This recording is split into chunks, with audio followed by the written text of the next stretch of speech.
Hello, ladies and gentlemen. My name is Kurt. Welcome back to Farlands or Bust. This, woof, is episode 633 of the series. As we have tripped down the side of a little cliff edge here, we're going to cover up the last episode's hidey hole and continue on here in episode 633. Continue on west towards the Farlands here in Minecraft Beta 173, as we've been doing. Have you caught on to the premise of the series yet? Do I need to run by a little summary for you? I don't think so. Just go back and start with episode 1. You'll be fine. Everything will make perfect sense. Something else that'll make perfect sense is that we're raising money for Child's Play charity. I'm really running out of these transitions. We're raising money for Child's Play charity. Just head on over to farlandsorbust.com, and right there on the homepage is your prime method for donating directly to Child's Play charity, and then your donation gets added to the running total. We're currently at $46,020, 76% of the way to our $60,000 goal. You can learn more specifically about Child's Play charity at childsplaycharity.org. And when you do donate through farlandsorbust.com, can I throw some more web addresses at you? When you do donate, you can ask a question, and I'll add it to the list and answer it in a future episode of Farlands or Bust, as we've got quite a few questions to answer in today's episode as well. So I do appreciate the continued support for the charity, for Farlands or Bust, and for Wolfie. Careful, Wolfie, careful, Wolfie. Oh, you almost fell down that hole, wherever that went. Indeed.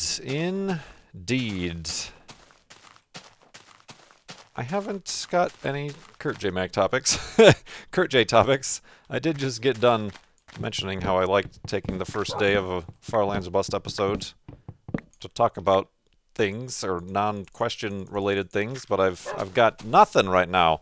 Got nothing at all. So I think we're just going to jump right into the questions, and hopefully, I haven't pre-screened them, so hopefully one of them perhaps sets us off on a wild, crazy tangent that we can all sit back and enjoy. Well, I mean, I'll be the one sitting forward and talking, but you guys can sit back and enjoy. I don't know what else you'd be doing. But, yeah, we've got like one here from actually an anonymous donor. Remember, when you do donate, to leave your name in the comment, just because all the donations are anonymous by default. So I get no emails, I get no usernames, I get nothing except for the amount donated and the comment that accompanies the donation. Of course, if you want to remain anonymous, that's fine too. That might have been this donor's preference, but they left a question that asks, if you had telekinetic ability to control one of the 4 elements, earth, air, water, or fire, which would you choose? Which would you choose? Are those considered elements? Are those are like Captain Planet stuff. When you said elements, I started thinking of like hydrogen, helium, oxygen, carbon. I'm like, well, there's a few more than 4. And actually, I think they just came up with a few more super heavy elements most recently. I've seen some rumblings in the scientific communities, but I know nothing of it, so I'm not going to talk about it. But no talking about it. Super heavy elements. Don't know enough about them. Can't hold them up. Too heavy. Earth, air, water, fire. This is like what would your superpower be if you were a super person? A superhero. Who's saying I'm not already a super person? I would probably go with air, because I'm assuming with that power, then you have the power to make things fly, or at least glide under the forces of the wind that you create. So I might go with air. I'm not sure what you would use earth for. Here's some dirt! Enjoy! I'm not sure what you would use earth for. Isn't there some anime or something that is related to this? What benders they're called? Benders? Water benders? Air benders? Bender benders?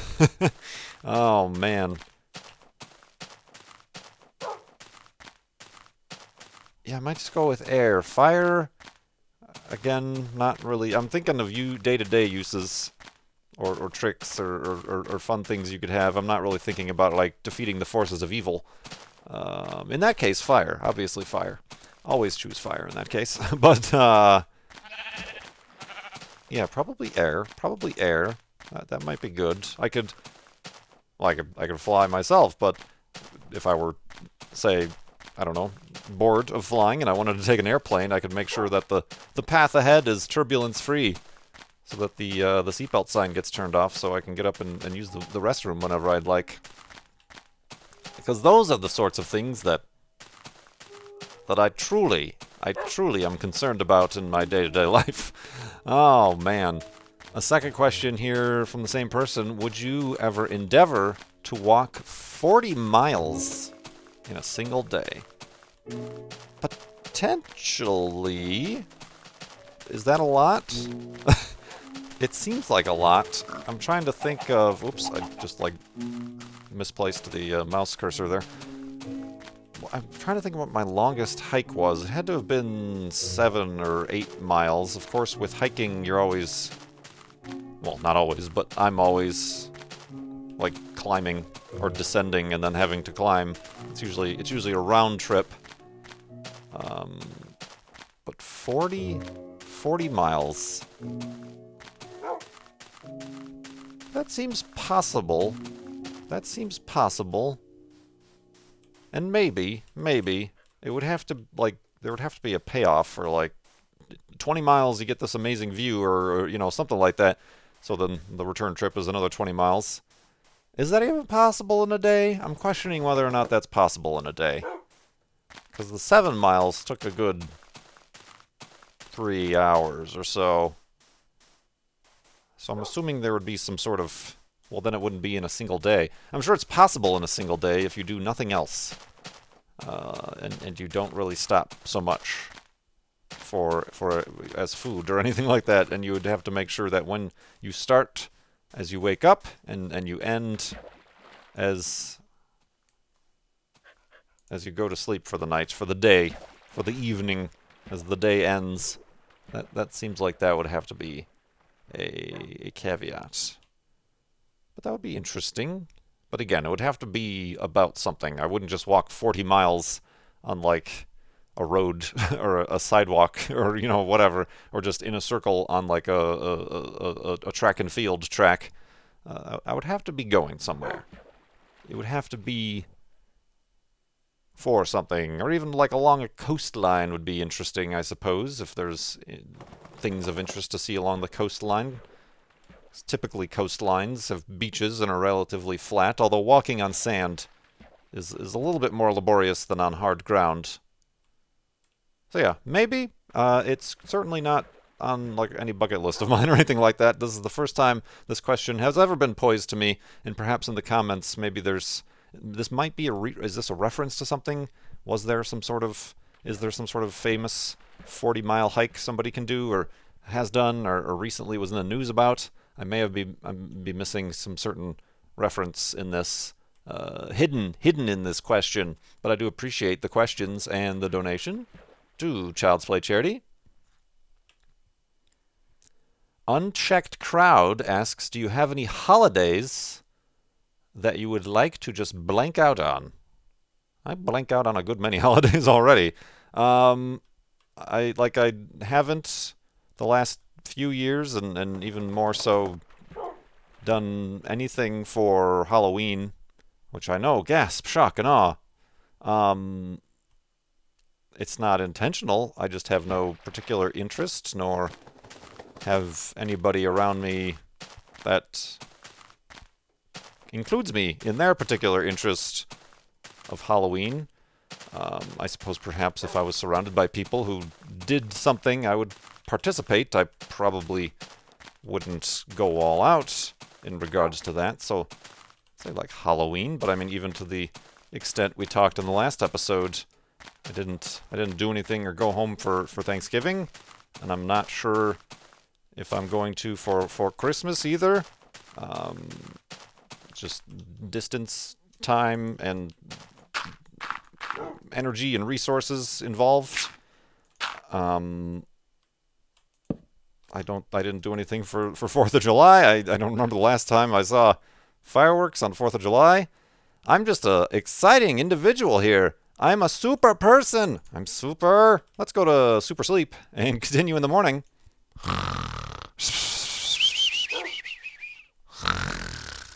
And awakeness. And a continuing onness. Yeah, I don't know. There's none that I would like actively like to avoid. You know, there's like none that I'm thinking like, oh, screw that holiday. I'm just gonna blank out on it. That's kind of how I feel the question might be being poised to me. Easter, I don't really do anything for. Yeah, no, nothing.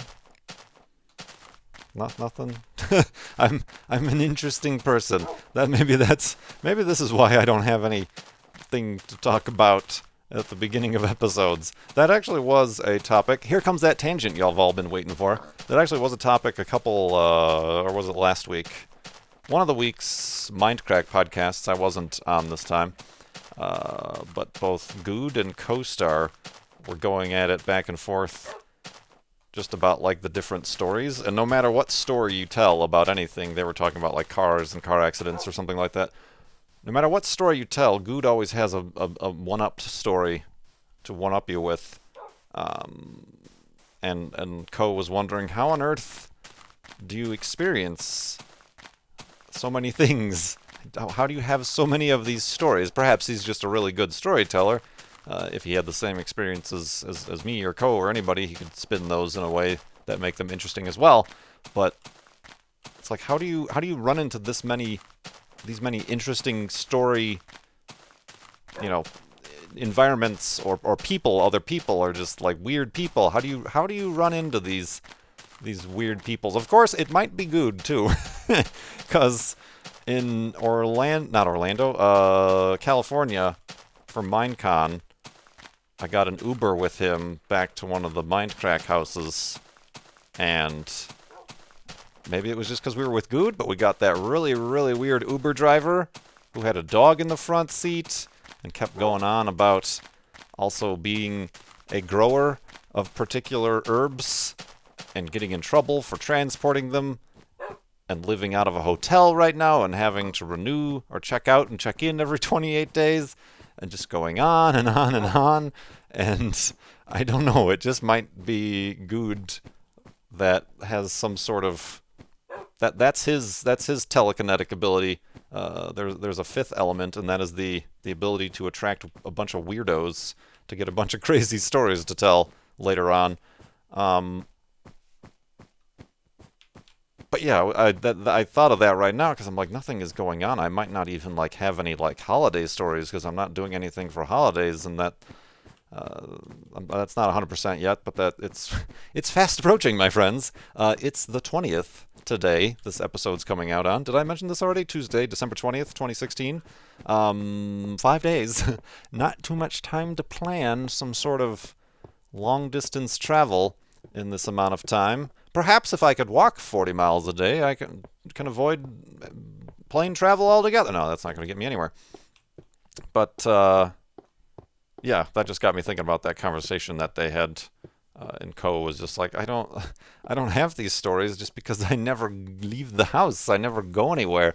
And then how do you meet new people? How do you come off as an interesting person if you don't have any of these stories to tell?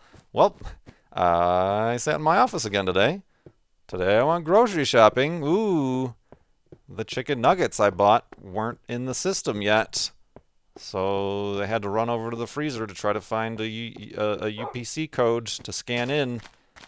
But it wasn't there. They changed the packaging on my chicken nuggets that were gluten-free. So they just had to charge me. Instead of it showing up as chicken nuggets, it was just general merchandise. That's my interesting story of the day, kids. Enjoy! Put that on a t-shirt. That's gonna be as popular as the floating block of ice event. Oh man. So yeah, thanks Unchecked Crowd for that donation in question.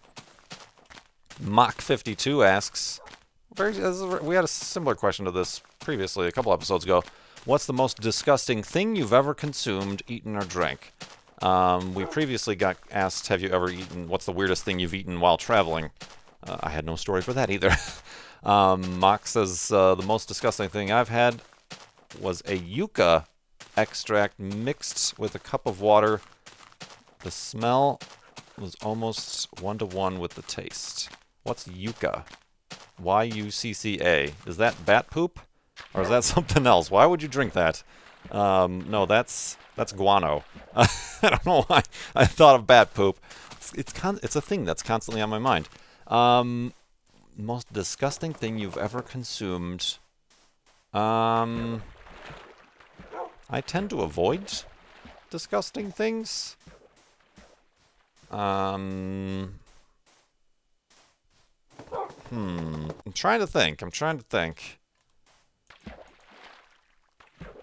There's been some disgusting stuff. There was some leftover. What was it? It was maybe it was these seltzer waters in my fridge that somebody else had left there. And it was like raspberry or maybe it was like, it was something. And I'm like, well, it's here. Before I throw it away, I might as well try it to see if I like it. No likey indeed. That was gross. That was really gross. The fizzy seltzer aspect of the flavored water only increased the surface area or whatever happened of the flavor. That was quite revolting. But like that's not a weird thing. That's something people actually enjoy quite regularly and is available in your grocer's shelves. Most disgusting. I haven't eaten any bugs at the Mindcrack marathons or anything like that.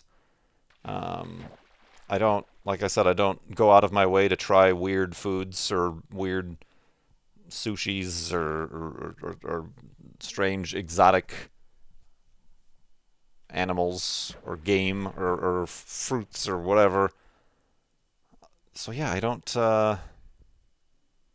don't quite know if there is anything that I could say that I could say is the most disgusting thing I've ever eaten. I've eaten things I don't like. I've accidentally, like, I didn't realize it at the time. I cooked chicken, and the chicken had turned. It was not fresh chicken, but I didn't know it until I bit into it after it was cooked and been like, no, this is bad chicken. Let's throw it in the trash immediately and spit out what is in my mouth. That's no good. That's an unpleasant thing to have happen. So yeah, no, I don't think I got anything else there. Got nothing. God, why do you guys even listen to this anymore? There's nothing interesting happening. We should really go back to concerning ourselves with the video game. Look at this huge mountain. Oh, hey, actually, look at this huge mountain with this huge cave on the inside. Thanks, Minecraft. You're really picking up the slack here, and I'm leaving a lot of it as far as my stories are concerned. Wolfie agrees. Oh, man. Neat. Kind of dangerous, a little bit dark. We certainly can't go that way, but neat. Sergeant Soup asks, or says, I recently got the Google Pixel XL, and I'm thinking of switching to Project Fi. I was wondering if you're planning on getting the next Pixel device. Also, what your experience with Fi is versus your previous mobile provider. I've talked about this before. I have the, what do I have? The Nexus 5X, I have been on Fi, Google Fi, a bit longer than that. I used to have a Nexus 6, but it's no longer mine, so I got the 5X, because the 6 was way too big. The 5X is still kind of large, as for a phone, but it actually fits in my jeans pocket, so it is acceptable. But yeah, I've been on Google Fi for a while, and I've been happy with it. I can tell you I'm not going to be getting a Pixel phone, because of the Google phones you gotta like buy right out. It tends to make you want to keep them longer. Like, I can't do anything with this phone. Like, I guess I could theoretically try to sell it, but I don't think that that's gonna... That would be a loss on the whole transaction. I'm gonna make the most out of this phone. I can't afford to buy a brand new phone every single year or every single cycle they bring something out. So this one I'm happy with. I'm going to stick with it. I don't use a phone. I don't use a phone like a smartphone as much as maybe other people do. I don't play games. I don't watch movies or stream Twitch on my phone or anything like that. It's pretty much just a phone and texting and your occasional, if I'm away from a computer, checkings of the social medias as needed. But otherwise, it's a phone. I probably use a phone most as a GPS in my car. That's probably the most smartphone-esque use of a smartphone that I actually get out of my phone. So that's helpful. That's worth the price of entry. But Google Fi I've been happy with.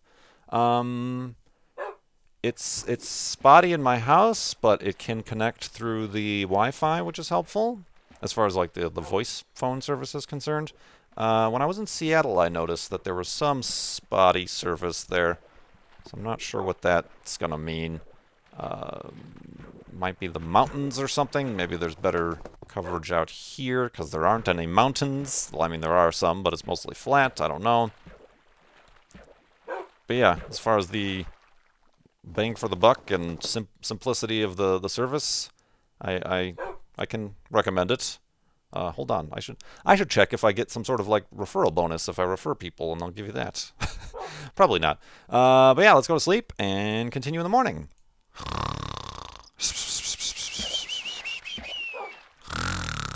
And we just missed the moon rising over the mountainsness. All right, let's see if I can hurt myself here. Whee! Let's... Do I have a boat? I don't have a boat. All right, I guess we're swimming there.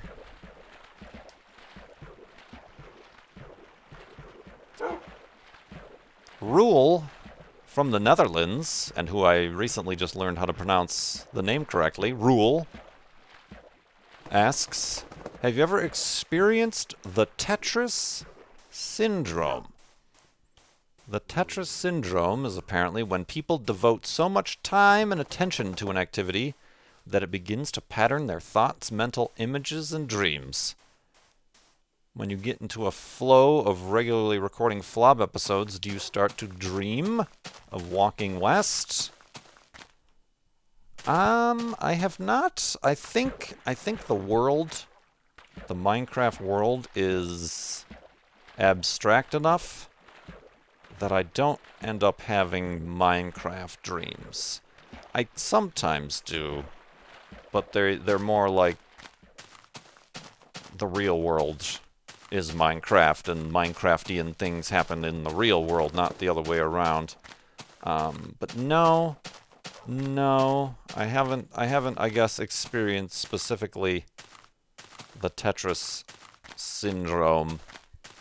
I can't tell you if it's patterning my thoughts or mental images and dreams. You know, I don't, more time is spent in the managing and editing and uploading and you know, the Patreon and you know, that sort of stuff than is actually spent playing Farlands or Bust. I only play this when, you know, the amount of time that you see me playing here in an episode, 35 minutes or so. So I wouldn't say that would even probably, even if I was trying to achieve the Tetris syndrome, that's probably not enough immersion time to get wrapped up in it. I guess, I don't know. I mean, that's just dreams, I guess. I mean, in the past, I think Grand Theft Auto 3, I was playing that a lot when it first came out. And I had some Grand Theft Auto 3 dreams, like as the character in the world or whatever. But I don't really get that. I'm not much of a, like, it's funny. I'm not much of like a marathon gamer. Like, a lot of people will get like a big game and then like finish it in 2 days or, you know, or whatever, or get The Last Guardian and play it all through in an entire day. I've never been like that. Even to the point where I recorded a Tomb Raider episode yesterday, and I got to a frustrating point that I distinctly remember I stopped playing when I got stuck there the first time I was playing it, back when it originally came out. I think I put the game down for a couple months, even. I got so frustrated, I'm like, either I can't figure this out, or I'm doing something wrong, or the game's broken, but I can't get past this point, so I'm just going to set it down and then get on with my life, and then I forgot about it. So yeah, I never like binge game, I guess this is the closest verbiage I could come to think about how that sort of works, I guess. Whoops. So yeah, and that's the first time I've heard of the Tetris syndrome as well. I certainly have more experience with the Alice in Wonderland syndrome, or dream paralysis syndromes and things like that, or deja vu. But no, never really the Tetris syndrome.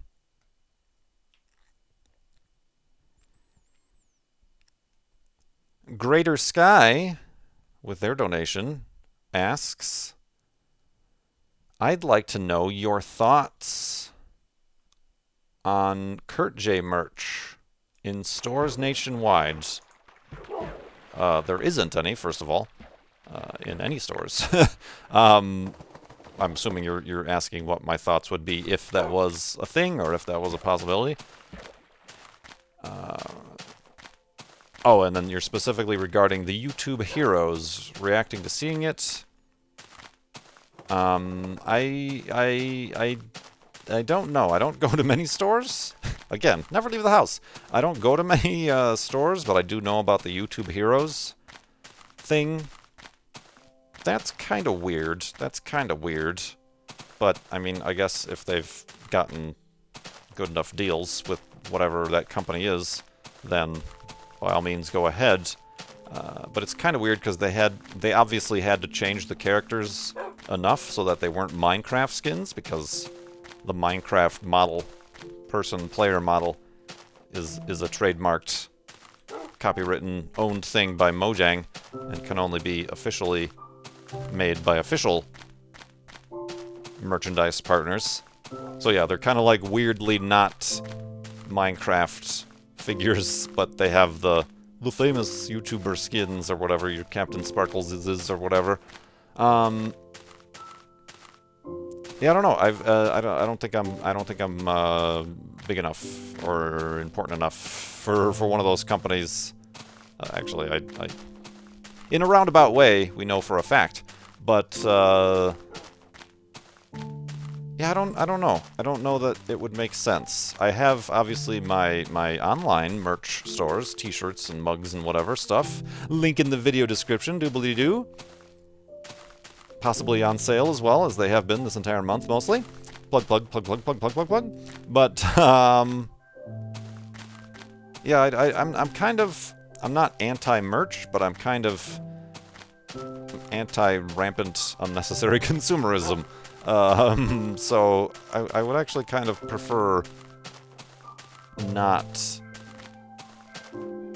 to focus. I'm saying these things carefully because I know a lot of YouTubers, personalities, whatever, like that merchandise is their method of income. It's not ad revenue, it's not subscriptions or anything like that. It's merchandise, like you know, a lot of webcomics personally that I enjoy. Your XKCDs or whatever, they don't run ads on their site, but they make all of their money through merch and their books and collections and things like that. So I'm treading lightly, but me personally, I would, yeah, like, I'm not a, that's not my business. That's not what I'm interested in. I don't want to be a merchant, a producer of goods. I want to be a broadcaster, a content creator. I want to be doing this right here, and not, you know, designing shirts and holding you know, warehouse stock and shipping out labels, which is why I've always sort of been very hesitant. A lot of people, even, you know, Good and Mindcrack, handle the merchandise and the packaging and shipping of products themselves, which allows for a larger cut to go to themselves versus another third party, but I've never been interested in that, because then I would just realize that that would become my full-time job if that was successful, and I don't want to do that. So yeah, I don't know. I'm not seeking that stuff out in particular. I don't seek a lot of stuff out. I don't seek anything out, really. I just wait for stuff to come to me, I guess, which may be part of the problem a little bit sometimes. I don't know, but I'm okay with what we're doing right now. Thank you very much. Careful of me! I got stuck in some leaves. Those little dangerous leaves. Well, you didn't seem to take too much damage from it. Alright. I was worried I was going to eat that, because I'm watching that half heart that I still have missing. Whoa! Hello, mouse. Welcome back to the screen. Yeah. I think that wraps it up for questions. Fire and water and air and earth. I've got all the elements right here. I will control them all! Actually, somebody anonymous asked, have you ever made a cake in Farlands or Bust? I don't think so. But then again, I don't know that you can make a cake in this version of the game. I didn't think you could make a piston either, but we can. So I could be wrong. And the more I think about it, the more I might be pretty sure I'm wrong. No, I don't think you can make a cake. You can grow wheat, but I don't think chickens drop eggs. I don't think they do anyway, because there aren't any babies. I think eggs were introduced when there could be baby animals, because then you could throw the eggs and get a baby chicken, right? Ooh, there's a lot of flowing water beneath us here, Wolfie. Careful now. Ooh. So yeah, I don't. You'll have to let me know in the comments, or maybe I'll look up later. But I don't think in beta 1.7.3 you can craft a cake. Maybe. I could be wrong. It's entirely possible that I'm wrong. Also, let's maybe dig in the hidey hole right here. Just trying to find a west-facing wall or something to make this hidey hole in, but it was not to be. We were only going upwards in this mountainous region versus finding a point of descending.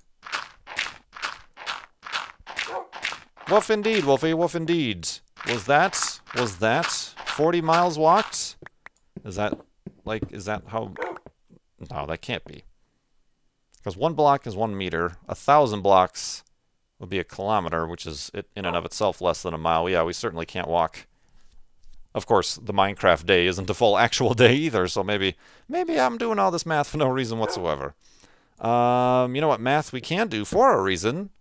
The reason to get toys, books, games to kids and hospitals around the world? That reason is add some numbers to that Farlands or Bust fundraiser total. farlandsorbust.com. Donate right there on the home page. We got enough boats. And all those proceeds, 100% goes directly to Child's Play charity and gets us closer to our $60,000 season 6 goal. Thank you so much for watching. My name is Kurt. I will see you next time.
I'm a super person!